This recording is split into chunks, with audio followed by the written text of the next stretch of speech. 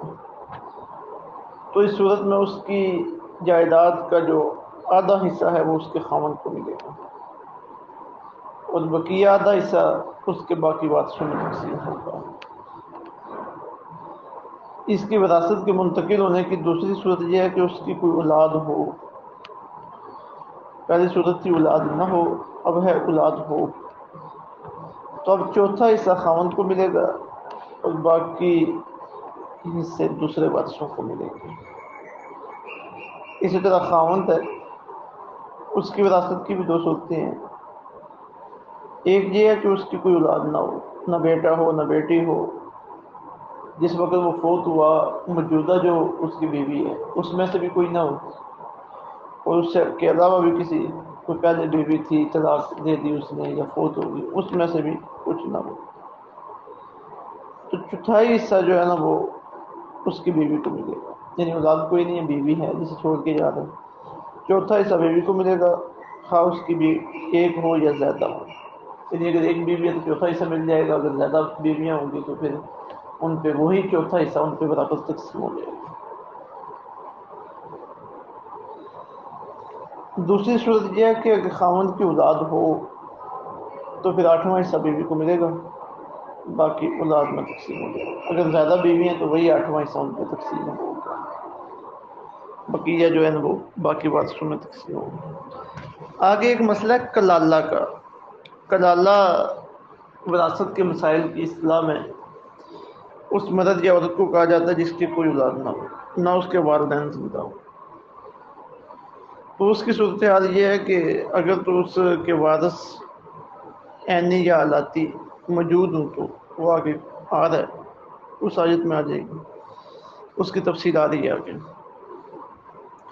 اگر اس کے خیافی یعنی ماں کی طرف سے سگے بہن بھائی ہوں تو ان کا حکم اس آیت میں جو ہے نا جو آج ہمارے درس میں شامل ہے وہ آگے، یعنی خیافی بھائیوں کے لیے، خیافی بھائیوں اور بہنوں کے لیے جو ماں کی طرف سے سگے ہوتے ہیں۔ دو صورتیں، یا تو ایک بھائی یا ایک بہن وارث ہوگی تو اس صورت میں اس کو چھٹا حصہ ملے گا، اگر وہ ایک سے زائد ہوں تو سب کو تہائی حصہ ملے گا اور سب میں برابر تقسیم ہوگا۔ تو ارشاد باری تعالیٰ ہے وَلَكُمْ نِصْفُ، تمہارے لیے نصف ہے، مردوں کو خطاب کیا جا رہا ہے، مرد جو خامن کے منصب پہ ہے۔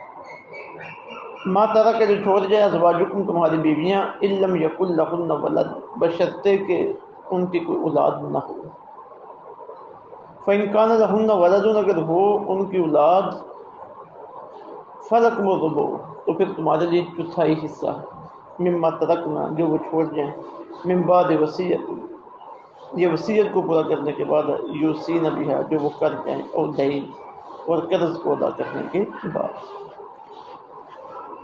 یعنی اگر بیوی کی اولاد نہیں ہے تو پھر خاوند کو آدھا حصہ، اگر ان کی اولاد ہے تو پھر چوتھا حصہ۔ اب آگے بیویوں کے ساتھ خطاب ہے، خواتین کے ساتھ جو بیوی کی حیثیت میں ہے اور ان کو خاوند دنیا سے چلا گیا۔ وَلَهُنَّ الرُّبُعُ، اور تمہاری بیویوں کو چوتھا حصہ ہے۔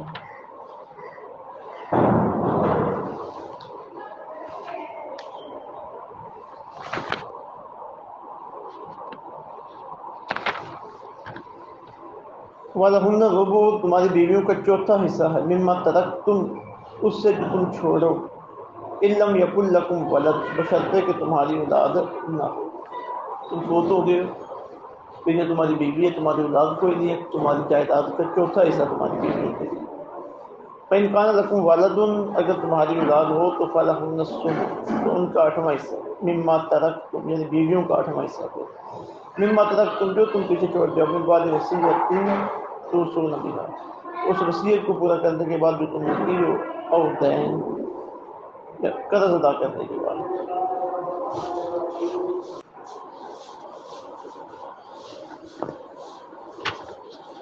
فَإِنْ كَانَ لَكُمْ وَلَدٌ، اگر ہو تمہاری اولاد، فَلَهُنَّ الثُّمُنُ، تو تمہاری بیویوں کا 8واں حصہ، مما ترکتم، جو تم پیچھے چھوڑ جاؤ، من بعد وصیت توصون بها، یہ اس وصیت کو پورا کرنے کے بعد جو تم نے کی ہو، او دین، یا قرض ادا کرنے کے بعد ہے۔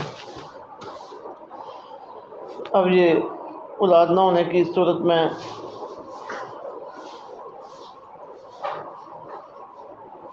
چوتھا حصہ، اور اولاد موجود ہو تو 8واں حصہ۔ اب اس میں اگر بیویاں زیادہ ہیں تو پھر یہ چوتھا حصہ یا 8واں حصہ ان میں تقسیم ہو جائے گا۔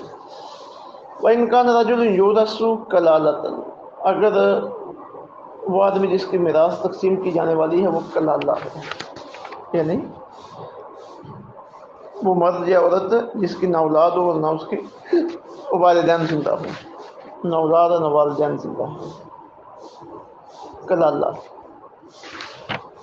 او امرأۃ،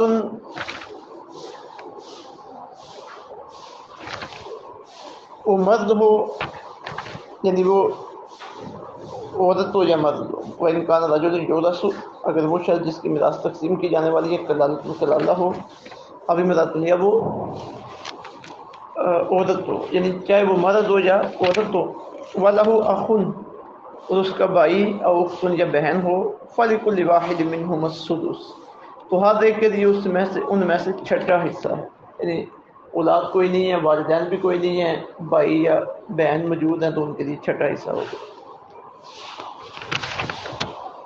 فَإِنْ كَانُوا أَكْثَرَ مِنْ ذَلِكَ، اور اگر وہ بھائی بہن ایک سے زیادہ ہوں تو فَهُمْ شُرَكَاءُ فِي السُّدُسِ، تو وہ سب تہائی میں برابر شریک ہیں، یہ تیسرا حصہ ان میں تقسیم کیا جائے گا۔ من بعد وصیت یوصی بها او دین، وصیت پوری کرنے کے بعد جو کی گئی ہے اور قرض ادا کرنے کے بعد، غیر مضار، بشرطے کہ اس میں کسی کو نقصان نہ پہنچایا گیا ہو۔ وصیت من اللہ، یہ حکم ہے اللہ کی طرف سے، واللہ علیم حلیم، اور اللہ تعالیٰ سب کچھ جاننے والا ہے، بڑا بردبار ہے۔ اب یہ جو لفظ آیا یہاں پہ جملہ غیر مضار، بشرطے کہ نقصان نہ پہنچایا گیا ہو، اور وصیت کی بار بار آ رہی ہے تاکید، اور قرض کی کہ وراثت تقسیم کرنی ہے وصیت کو پورا کرنے کے بعد اور قرض کو ادا کرنے کے بعد۔ تو یہ پہلے بھی بات واضح ہو چکی کہ جو بندہ فوت ہو گیا اس کی جائیداد جو پیچھے ہے اس میں سب سے پہلے دیکھا جائے گا اس نے کوئی وہ قرض تو نہیں ہے، اس کا پہلے قرض ادا کیا جائے گا، پھر جو مال بچ گیا دیکھا جائے گا اس نے کوئی وصیت تو نہیں کی، پھر جو اس نے وصیت کی ہے وہ مال کے تیسرے حصے تک اگر وہ پہنچتی ہے تو اسے پورا کیا جائے گا، اگر زیادہ ہے تو صرف تیسرے حصے تک پوری کی جائے گی، باقی چھوڑ دی جائے گی، پہلے قرض پھر وصیت۔ تو یہاں بھی فرما دیا گیا نا غیر مضار، بشرطے کہ نقصان نہ پہنچایا گیا، یعنی ایسا نہ ہو کہ اس نے وصیت اس طرح کی کر دی ہو کہ اس کے جو حقیقی وارث ہیں ان کا حق اس کی وجہ سے غصب ہو گیا ہو، سارے مال کی آدھے مال کی وصیت کر دے تو وارثوں کے لیے پیچھے کیا بچے گا۔ تو وصیت صرف ہوتی ہے ان کے لیے جن کا شریعت میں حصہ مقرر نہیں ہے وراثت کے اعتبار سے، یعنی جو دور کے کوئی رشتہ دار ہے جو وارث نہیں بن سکتا، یا کوئی دوست احباب میں سے، متعلقین میں سے، یا کسی رفع عامہ کے کام کے لیے، کیونکہ جو وراثت ہیں وارثین ہیں جن کے حصے شریعت نے مقرر کر دیے ہیں، ان کے جو کے حصے مقرر کر دیے ہیں ان کے لیے وصیت کرنا جائز نہیں ہے۔ پھر فرمایا واللہ علیم حلیم، اللہ سب کچھ جاننے والا بڑا بردبار ہے۔ پھر فرمایا تلک حدود اللہ، یہ حدیں اللہ کی مقرر کی ہوئی ہیں۔ اب یہ تلک حدود اللہ سورہ بقرہ میں بہت مرتبہ ہے، یہاں بھی آ گیا ہے۔ اب وراثت کے مسائل بہت نازک ہیں، باریک بینی والے ہیں، کوئی بھی مسئلہ ہو تو اس میں علماء سے مشورہ کر کے، وہ علماء جو وراثت کے مسائل کو خود جاننے والے ہیں، تو اس میں ایک ایک پائی کا حساب ہونا چاہیے۔ یہ اللہ نے حد مقرر کی ہے نا، جب اللہ نے حصہ دار کسی کو بنا دی تو ہم اسے شامل نہ کرنے والے کون ہوتے ہیں؟ بالخصوص خواتین کے معاملے میں بہت احتیاط کی ضرورت ہے۔ ہمارے ہاں جو کلچر ہے اس میں خواتین کو وراثت میں سے حصہ نہیں دیا جاتا، بہت کم شاذ و نادر، تو یہ بہتری اور اصلاح کی ضرورت ہے۔ تو فرمایا کہ تلک حدود اللہ، یہ اللہ کی مقرر کی ہوئی حدیں ہیں۔ ومن یطع اللہ ورسولہ، جو برداری کرے گا اللہ اور اس کے رسول کی، یدخلہ جنات، اللہ داخل فرمائے گا اسے جنتوں میں، تجری من تحتہا الانہار، جن کے نیچے نہریں جاری ہوں گی خالدین فیہا، وہ ہمیشہ ان میں رہیں گے. ذالک الفوز العظیم، یہ بڑی کامیابی ہے. ومن یعص اللہ ورسولہ، جو نافرمانی کرے گا اللہ اور اس کے رسول کی، ویتعدی حدودہ، اور تجاوز کرے گا اللہ کے مقرر کردہ حدوں سے، یدخلہ نارا، اللہ داخل کرے گا اسے آگ میں، خالدا فیہا، ہمیشہ اس میں رہے گا. وَلَهُ عذاب مہین، اور اس کے لیے ذلیل کرنے والا عذاب ہے. اللہ. لیکن وراثت کے مسائل کی تقسیم صحیح طریقے سے نہ کرنا مطلب ہے کہ دوسروں کا حق کھانا.